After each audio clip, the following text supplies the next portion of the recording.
السلام علیکم ورحمۃ اللہ وبرکاتہ۔ امید ہے کہ آپ لوگ خیر و عافیت سے ہوں گے۔ اللہ تعالیٰ آپ لوگوں کو خوش رکھے، آباد رکھے۔ معزز ناظرین کرام، الحمدللہ بہت سارے مسلمان حج اور عمرے کے مبارک سفر پر جاتے ہیں۔ اللہ تعالیٰ سے دعا ہے کہ وہ مجھے اور آپ کو بھی حج اور عمرے کی سعادت عطا فرمائے اور اپنے گھر کی زیارت کی توفیق مرحمت فرمائے۔ دیکھیے، حج اور عمرے میں ایک اہم چیز ہوتی ہے احرام باندھنا۔ احرام باندھنے کو لوگ ڈیفیکلٹ سمجھتے ہیں، مشکل سمجھتے ہیں کہ یار پتہ نہیں کیا ہوگا، کیسے باندھیں گے، کتنا مشکل کام ہے، کہیں کھل نہ جائے۔ حالانکہ احرام باندھنا بہت آسان ہے۔ آپ اپنے مائنڈ کو ذرا ایزی کر کے اس ویڈیو کو دیکھیے گا تو انشاءاللہ بہت آسانی کے ساتھ آپ کی سمجھ میں آ جائے گا۔ دیکھیے، احرام میں دو چادریں ہوتی ہیں۔ ایک چادر نیچے تہبند کے طور پر باندھ لی جاتی ہے اور دوسری چادر کو اوڑھ لیا جاتا ہے۔ تو نیچے والی چادر کیسے باندھی جاتی ہے اس کا طریقہ آپ دیکھیے گا۔ یہ چادر ہے،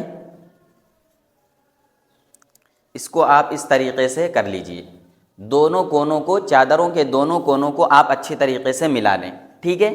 اس طریقے سے ملانے کے بعد اب اس کو ذرا رائٹ سائڈ سے ٹائٹ کر لیں۔ یہ میں نے ٹائٹ کر لیا ہے، دکھ رہا ہے اچھی طریقے سے، دیکھیے۔ اور ٹائٹ کرنے کے بعد اب آپ اس کو لیفٹ سائڈ پر لے کر آئیں، ٹھیک ہے۔ لیفٹ سائڈ پر ذرا سا جب لے آئیں گے تو اب یہ اتنا حصہ باقی رہے گا۔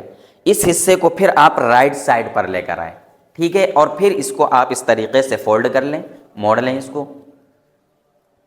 اب یہ اتنا اچھا بن گیا ہے نیچے والا کہ آپ اس میں بڑا اپنے آپ کو کمفرٹیبل محسوس کریں گے، اچھا محسوس کریں گے۔ چلنے میں بھی آپ کو دشواری پیش نہیں آئے گی، آپ آسانی کے ساتھ قدم بھی پھیلا سکتے ہیں، چل بھی سکتے ہیں، اور ہوا سے بھی یہ کھلے گا نہیں، جلدی کھلے گا بھی نہیں۔ بہت اچھی طریقے سے بن گیا ہے، ٹھیک ہے۔ یہ ہے نیچے والی چادر کو باندھنے کا طریقہ۔ اب باری آتی ہے چادر اوڑھنے کا طریقہ۔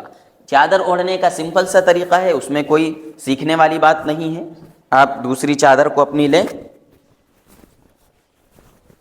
اور اس طریقے سے اس کو اوڑھ لیں۔ یہ ہے احرام باندھنے کا طریقہ۔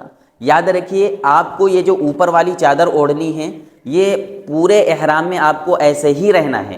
جب آپ عمرہ کریں گے تو عمرے میں آپ کو دایاں کاندھا کھول لینا ہے۔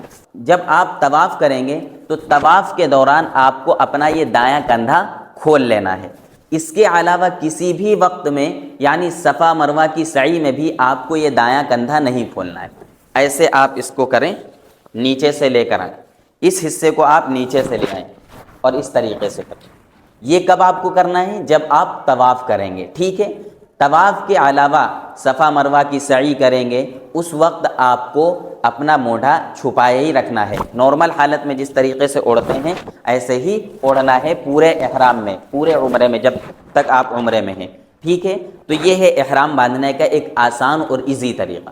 دوسری چیز یہ بھی یاد رکھیے کہ احرام کے اندر آپ کو کوئی بھی انڈر گارمنٹ، انڈر ویئر، بنیان پہننے کی اجازت نہیں ہے، حتیٰ کہ ٹوپی اور عمامہ پہننے کی بھی اجازت نہیں ہے۔ ایک یہ اوڑھنے والی چادر اور ایک یہ باندھنے والی چادر، اس کے علاوہ کوئی سلا ہوا کپڑا نہیں ہوگا، ٹھیک ہے۔ مجھے امید ہے کہ اب آپ کو یہ طریقہ سمجھ میں آ گیا ہوگا۔ شیئر کیجئے گا اس کو اپنے دوستوں کے ساتھ، اپنے رشتہ داروں کے ساتھ۔ السلام علیکم ورحمۃ اللہ وبرکاتہ۔